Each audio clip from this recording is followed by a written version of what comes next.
Good morning, team. A very good morning to all the viewers. Greetings from Dwaytech. So we at Dwaytech are a business analysis organization where we study concepts of business analysis and how we can improve different aspects and different areas of business analysis and how we can master different criteria that are involved in business analysis. This is Ashrit from Dwaytech. So in today's session, we will be looking at a very interesting topic called as incorporating AI into business analysis. So there is something we will be looking at something very interesting today. So presuming most of the audience we have, most of the viewers we have for this video are somebody who is trying to pursue business analysis or somebody who is aspiring to be a business analyst or somebody who is already actively working or as a business analyst and not as part of a software development lifecycle or a software development atmosphere. You're working as a business analyst and somebody who is trying to learn business analysis and you are at a particular phase where you're still studying different stages of business analysis and you have a brief idea about how business analysis works and how a business analyst works in a software development atmosphere, right? So if you are a business analyst, you already know that business analyst, the entire work of business analyst, it happens in different stages, right? Let's starting from requirement gathering, planning, solution proposal, prototyping, development, testing, UAT, and deployment. These are the different stages of work involved in a business analyst day-to-day life, right?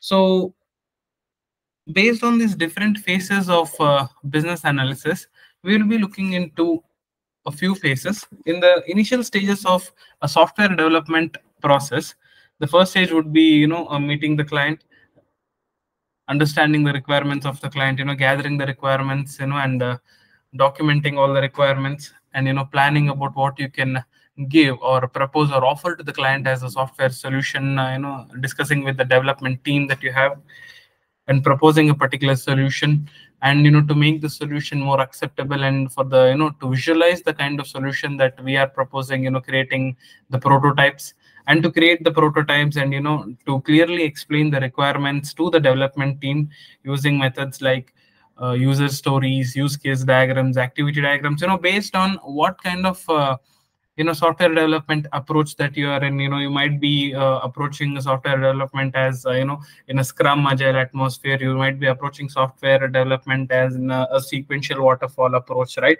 No matter whatever approach that you are following as a team, with your development team, with your software team or technical team that is going to develop the particular solution that you want to propose to a particular client, being a business analyst, so being the bridge in between, all the key stakeholders like the client, and the development team and the testing team, you must be very aware about all the things, all the phases in your software development, at what phase you are, at whatever, a change request a client has proposed, right? So when a client has proposed a particular change request, where that goes, how it entires the overall, progress of the development cycle, how it, if it delays the process or it's going to, save some extra time for you. So all of this thing, the entire project, your entire software development phase, from the initial stage to the delivery stage, from planning to deployment, at what stage are we in right now, at what stage the development is happening, how much work is left over, how much budget is left, how much time is left. Only person, one of the persons on the team, one of the stakeholder in the team who has a clear picture about everything is the business analyst. So a business analyst has 100 different things to attend. He'll be looking at requirement gathering, he'll be looking at documentation, every single update that goes into it, every single change request that has been approved, amount of backlogs that are covered in a particular scrum cycle, amount of new stories or new tasks that you want to cover in the next upcoming sprints. Everything a business analyst is managing. Meanwhile, so there will be stages. In the initial stages of requirement gathering to prototyping, there will be a lot of paperwork involved. There will be documentation involved. There will be creating use case diagrams is involved, creating activity diagrams is involved. And for the creating of activity and use case diagrams, you also have to write specifications, which is pretty complicated. All the 17 criteria for a particular specification has to be matched. So there's a lot of paperwork, system work that a business analyst is involved in. At the same time, he'll be having to, he should be ever ready to attend, a client is raising a ticket, or a developer is raising a ticket, somebody from the testing team or support team has raised a ticket. So there are different things a business analyst has to attend to. So how can he be more available? How can he make himself a bit more free, a bit more convenient to work, right? So if we incorporate AI into either of these stages, there are multiple stages that he is working. Into any one of these stages, if we can incorporate AI, we can do wonders, and he can invest more of his time into other phases where his presence is needed in a higher way. See, prioritizing work for a business analyst is very difficult. Every stage is important. Not one stage is least important, other stage is of higher importance. We cannot categorize these stages like that. Every stage is equally important for a business analyst. If he can reduce the amount of time he has to invest in any particular stage of work by incorporating AI or some system, so that he can save some time there, and he can equally distribute the time to other phases of his work can become very easy. The entire team that is working with him also will have him available for more time at more convenience, and the work will become easy for the entire development team, right? So that the process of development will become even more smoother. How is that, and what stage are we looking to incorporate AI into? What kind of AI we are going to incorporate into? We are going to look in today's session. Starting with just for a small demonstration, we will be looking at a basic OTP login functionality. I mean, without any particular context about what kind of an app it is, who is the user, is it a e-commerce app, is it a money-based, transaction-based app, or is it, any other kind of a video editing app, whatever app it is, a simple app, any particular app that you use requires you to log in. Let's consider that. So a OTP based login is a functionality that I have considered here to demonstrate AI incorporation into a business analyst's work responsibility. So first thing, I will be demonstrating the functionality that we are going to look at with a screen. So I have a ready screen. If you can see my screen right now, I will be sharing my screen with you, entire screen. Share. Yeah. So there is a screen that I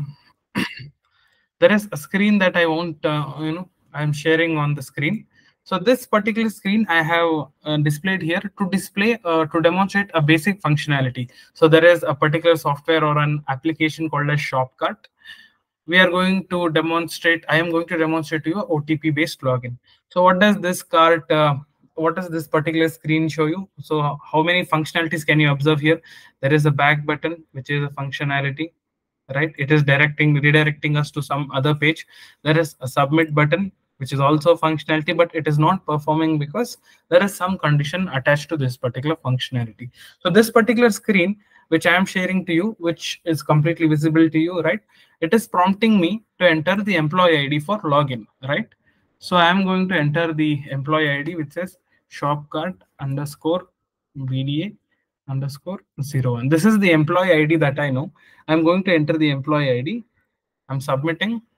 Let's assume that the system, to whoever this particular employee ID is, to that employee ID's mail or to his phone number, to their phone number, a OTP is being sent, right? So that particular OTP again has received. So the user is going to enter that OTP. I'm a user. I'm using a system. I want to log in using my employee ID. If I give my employee ID, it is going to give me a generate OTP, which I'm going to enter, and it is going to redirect me into a particular home page. So what happens before the OTP login? So what happens after I log into the homepage? That is not the topic of discussion. Right now, we are looking at this basic functionality called entering a particular credential. It might be an employee ID, it might be a phone number, it might be email ID, it might be user ID, it might be anything, right? Any unique key that is assigned to every single person that is being entered, and the system is generating an OTP and sending it to the particular user so that they can gain access to whatever is there after the login page. It might be a home page, it might be an exit page, it might be a shopping cart, it might be your a payment spot, it might be your what do you say, a cart, it might be your personalized wall space, it might be to your social media page, or whatever that is redirecting to us after login is not our topic of concern. Our immediate topic of concern is this particular OTP based login functionality. So now I have entered the OTP. It has redirected me to this home page. So this is a three-step functionality we saw. First, we're entering the employee ID. Then the system is generating an OTP and redirecting to us to a different OTP page. Again, there we are entering the OTP. Again, we are clicking submit there, and it is going to redirect us to the employee page, right? So how right now, let us being business analysts or being aspiring business analysts, we would like to, whenever we are considering a functionality like this, we are pretty sure we will start with as is, right? Before arriving to a particular functionality, first we'll look at the vague or the brief work structure breakdown, where we break down this theoretically step by step about how this entire procedure of this particular functionality works. Then we look at the use case diagram, where we try to demonstrate how this approach looks from the perspective of an user. Then we generate the activity diagrams, where we actually describe first that how a functionality works from the system's perspective, and we describe it descriptively. Then we also draw the activity diagram so that the developer is not confused between the turnaround time or the to and fro steps that happen between user and a system, right? So here we saw about how many back and forth steps happened, occurred between the user and the system. The user wanted to log in, he opened the page, again he was prompted to enter the employee ID, he clicked the submit button. So a different number of steps were involved here. So we are looking to generate the activity diagram for this particular functionality. Before generating the activity diagram, if you are already a business analyst, the first thing we'll go for a description about how this entire functionality works. So since you also got to see the demonstration that I gave for this particular functionality, stay with me team, be involved with me, and you also, while I try to type in these particular statements, try to guide me, see if I'm going wrong anywhere, and see if I'm missing a functionality, see if I'm missing a step. So the back and forth actions or activities between the user and the system, we are going to demonstrate theoretically first. So I have a Word document open in front of me. It says user OTP login. So we will be looking at the first step, that is start. Who is going to start the procedure? The user. We have two parties involved in here. The parties are user and system. So user is trying to log in using particular credentials and validating those credentials and redirecting him back and forth, between where he starts and where he has to reach is the system. So the activity diagram that we want to draw out here is between the user and the system, right? The first step would be start by the user. He will be starting it.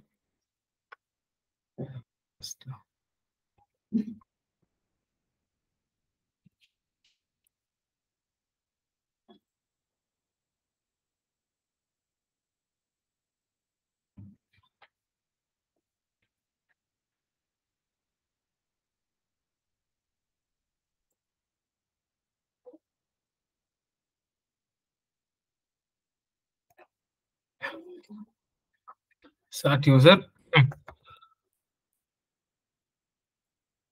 Open OTP login page. So he has to open the OTP login page, right?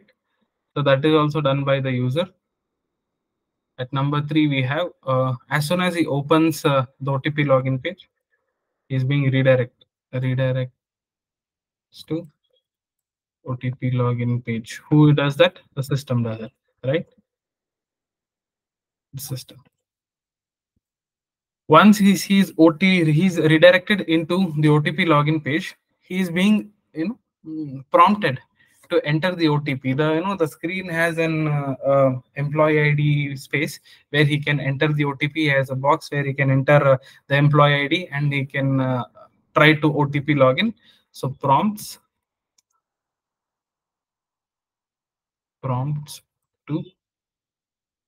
prompts the user to enter employee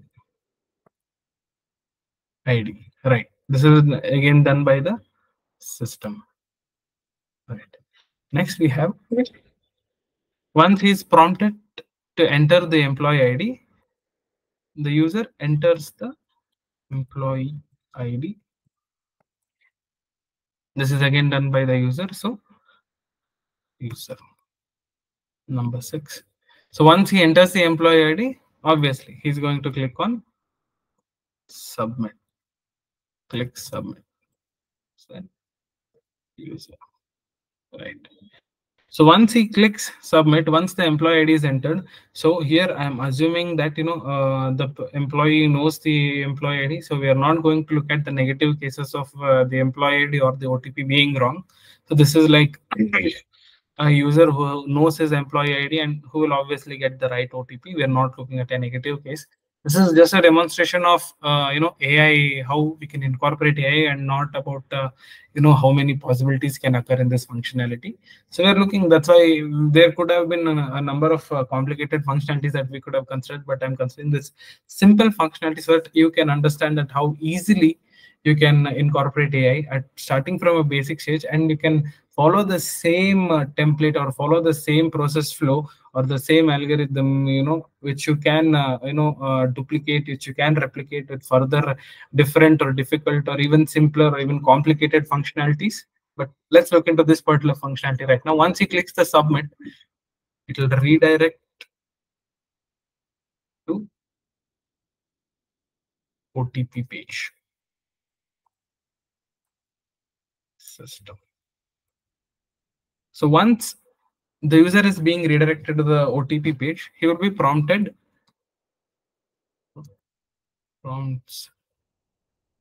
the user to enter OTP. Who prompts it? The system, obviously. So once that page is displayed, the user is redirected to the OTP page, and in the center of the page, he is prompted to enter the OTP.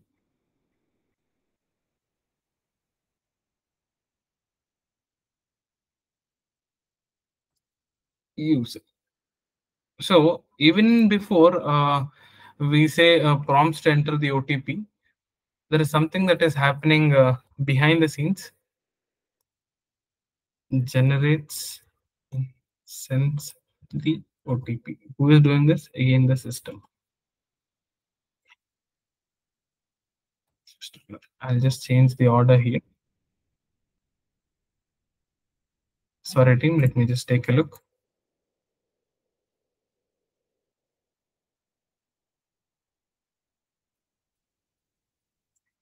So yeah, apologies for the technical difficulty, team.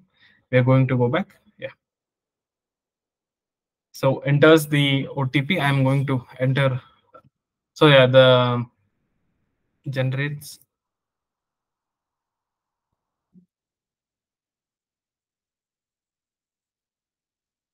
and sends the OTP, redirects to the OTP page system, and yeah.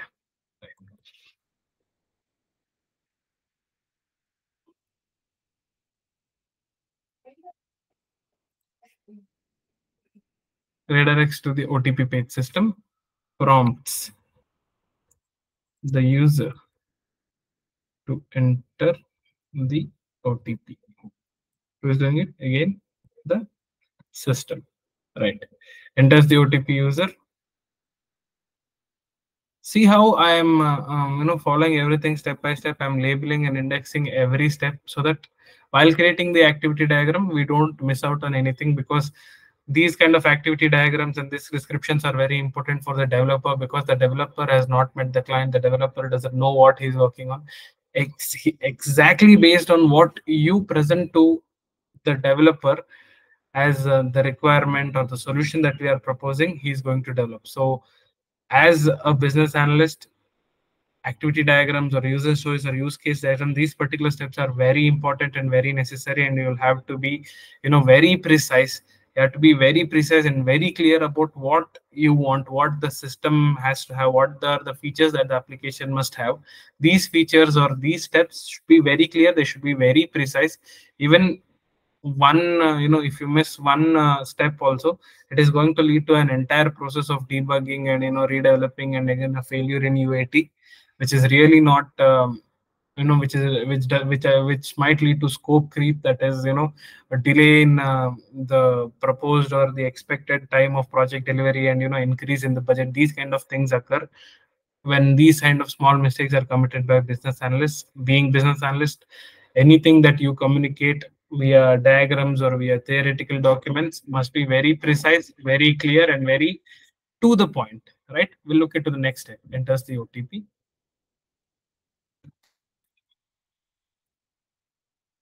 clicks submit,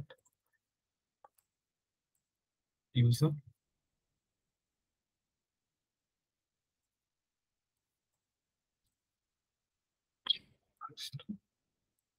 home page, system,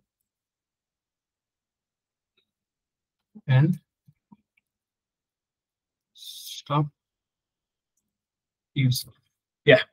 So here is the description for the activity diagram that we are going to develop for the particular functionality we have. Apologies for the noise, team. There is a bit of a noise. Let's look into the activity diagram. I'm pretty sure you're all aware of this particular software called as MS Visio, where we will be generating the activity diagram.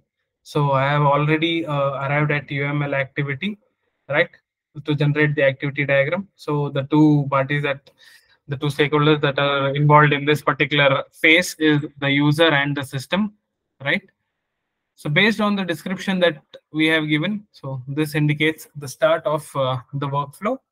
Based on the description that we have written, let us go ahead and try to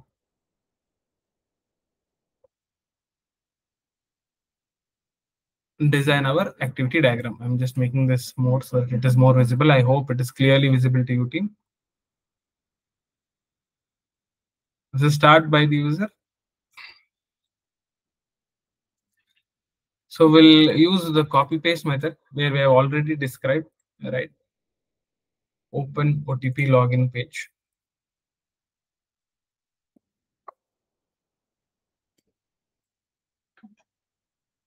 As soon as he opens, what was the next step? Redirects to the OTP login system. Who is redirecting that? That is done by the system.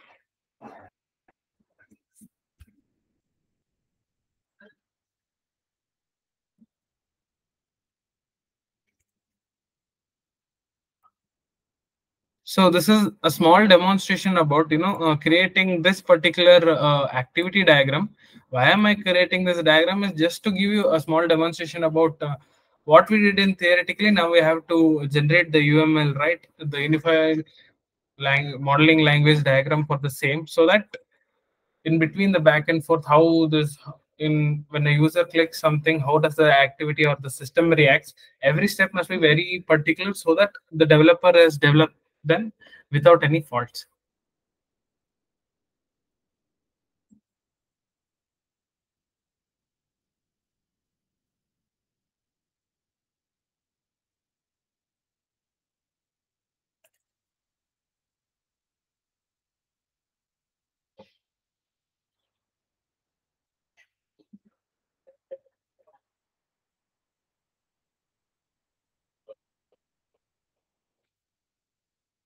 Apologies, team. This was supposed to be here, right? So it is the system that is prompting us to enter the employee ID.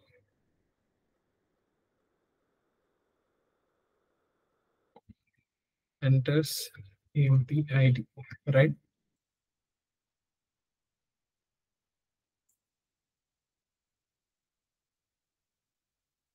Right after that, click submit.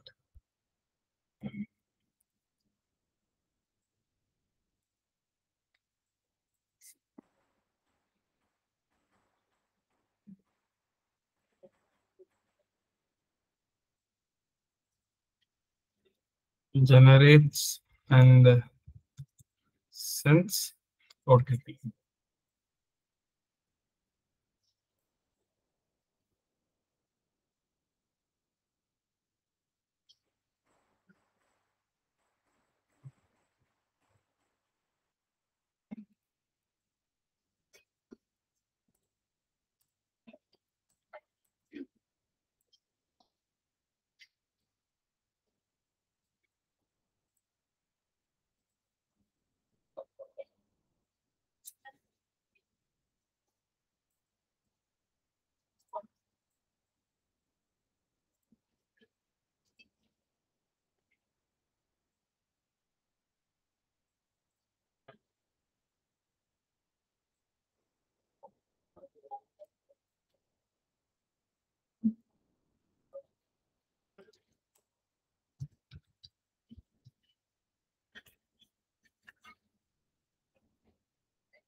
So next step after this was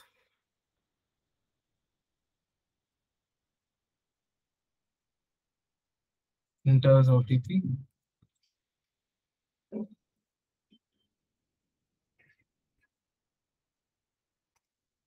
Click submit. Right? The OTP is entered and he clicks submit. Right after clicking submit, it redirects to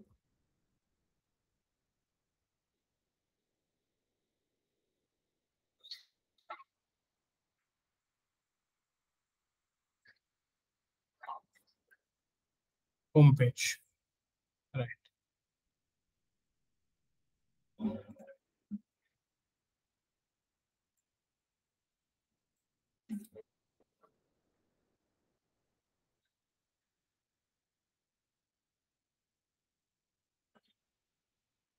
So this indicates start and this indicates end. So this was a very basic functionality. So to write the description, it took us about 5 to 10 minutes or 15 minutes tops. And again, to create this particular activity diagram, for this is a very basic functionality, right? Just logging in is a very basic functionality. So once we log in, whatever happens there from every step to step, it will be a long procedure, and activity diagrams for that will take, a really long. So even for a small functionality like that, let's say 15 minutes for description and 15 minutes for creating the activity diagram, and again, mailing this or sharing with the particular team, again, it'll approximately 45 minutes of the time of a business analyst is being lost here. So for a basic functionality like this, spending so much time is really not necessary. So it is necessary because it is very precise, but can we do anything better? Can we, change something? Can we incorporate anything, so that we can, eliminate some of the time that is being spent on here? Yes, there is something that we can do, definitely. So out of those hundreds of tools which are available on the internet, available out there in the market for business analyst use, I'll be demonstrating a very small UML based tool called as Plant UML. So there is this tool called Plant UML. As soon as you type in Google, the first result will lead you to Plant UML. Here we will be looking at this particular option called as online server. So once we enter the online server, there is already a demonstrated UML code here. It says Bob to Alice, hello. So a message is being exchanged between two parties. One is Bob and Alice. So there is a communication happening, and the first step of communication happening is hello, which is directed from Bob to Alice. So I'll try to demonstrate how this particular thing works, right? In place of Alice, Bob, I'm going to type Alice, Bob.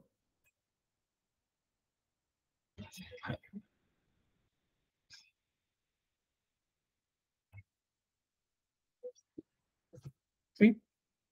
So Bob to Alice, hi has happened. Again, Alice to Bob, again, hi has happened.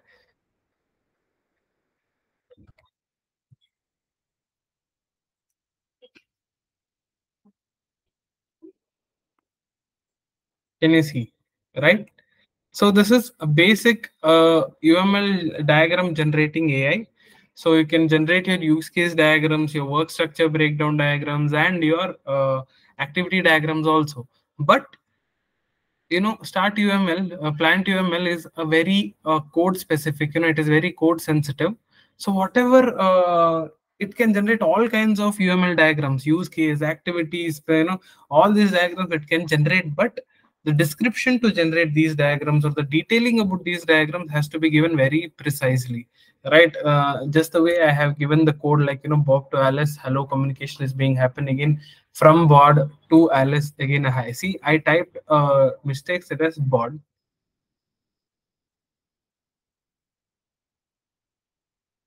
See, so this is a UML language. This particular language in which the codes or instructions which are being given to plant UML is called UML language. Of course, you might have this question where I said, I said 15 minutes to write the description, 15 minutes to create the visual diagram. Now, if I write my description for 15 minutes and again I, translate that code for another 15 minutes into UML language, and then if I ask the UML to the plant UML to generate my UML diagram, which might be my activity diagram or my use case diagram, the same amount of time is being spent here. You might get this question, and to solve that particular thing, I'm going to change it right now, right? There is another very popular AI that we are going to use. I'm pretty sure all of you would have used ChatGPT. So as soon as I come to ChatGPT, all this 30 to 40 minutes time taking process that we saw till now, we are going to eliminate that. So this was the description we wrote for the OTP based login. I'm going to copy this entire description, right? I'm going to copy this entire description. I'm going to come to ChatGPT. I'm going to ask ChatGPT to do a particular function for me. Translate the following into plant UML code to generate a activity diagram. And I'm going to paste my code here and I'm going to press enter.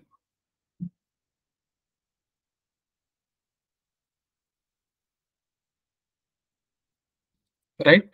So within no seconds, within the fraction of a second, ChatGPT has generated this particular code. So is this code valid? Is it going to help us actually? Let us check. I'm going to copy the code. I'm going to go to plant UML server. I'm going to erase the previous code that was there, and I'm going to simply paste this code. I'm going to press submit. Opens OTP login page, redirects to the login page, prompts enter employee ID, enters employee ID, click submit. If we can take a look at this entire thing, and if we can take a look at the activity diagram that we have generated, it is the exact same thing, but the amount of time that took was bare minimum. How much time did we take to generate this particular diagram? 1 second. How much time did ChatGPT take to generate my plant UML code? 1 second. So this entire period of 40 minutes, where I'm going to spend 15 minutes writing, the description, and 15 minutes then opening Visio and creating my activity diagram, I'm going to employ 20, within 5 to 10 minutes, I'm going to write the description. In 1 to 2 minutes, I'm going to give it to ChatGPT to translate it into a UML code. And again, within the next 1 minute, I'm going to copy the same code. I'm going to give it to plant UML, where it is generating my diagram. Almost more than half of the time that I spent as a business analyst trying to generate this particular activity diagram, I just generated it like this. I saved more than half of my time. I can be more available for other set of things. I can be more available to other stakeholders. So no matter how I, utilize my other time, but I am able to save time as a working professional, where I can invest myself. Now, this will be very easy. So let's say a particular developer asks, there is a new change, has the request has been updated. So can you just incorporate the change request into your activity diagram, and can you send me a new activity diagram? Imagine in the middle of the day, you are approaching delivery or approaching deployment, the sudden change request has come. For you to redo an entire activity diagram from scratch, it is going to take you a lot. You might be in between, going back to a step or a phase which was, a particular functionality which was developed in the first sprint. Now let's assume you're in the third sprint, and you have to go back to that, recall everything, go through the documents, and incorporate that change, how much time it is going to cost you to come up with the activity diagram. Again, once the activity diagram is ready, again, how much time is the developer has to invest to incorporate that particular change into the original application, into the development server. All of that time, that so much turnaround time can be eliminated if you can incorporate AI. So we can easily save this in different formats. So I have a PNG format. I can take a screenshot of this. I can save this, right? I can save this image and I can, open it and I can share it across with my development team. So this team, what I wanted to demonstrate to you was two very basic tools like called as Plant UML and ChatGPT. How a business analyst can save more than half of the time he is investing in one particular phase of the different works. He has different tasks to achieve in a day. If we can save at least even a minimal amount of time during one task, he can easily give more time, and he can make his entire works very smooth. So I would like to close today's session by quoting Ted Saunders. AI can never take away your job, but a person who knows AI will definitely take away your job.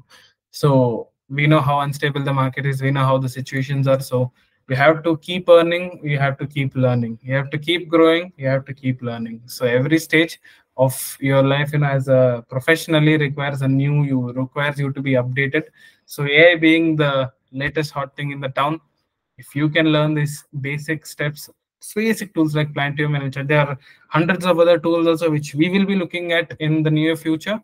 Meanwhile, till then, these are the two tools. And being business analyst, please go look into these tools and explore them by yourself. And there are 100 other features. You can change colors. You can make the user interface look even more interesting, even more descriptive, right? So take time.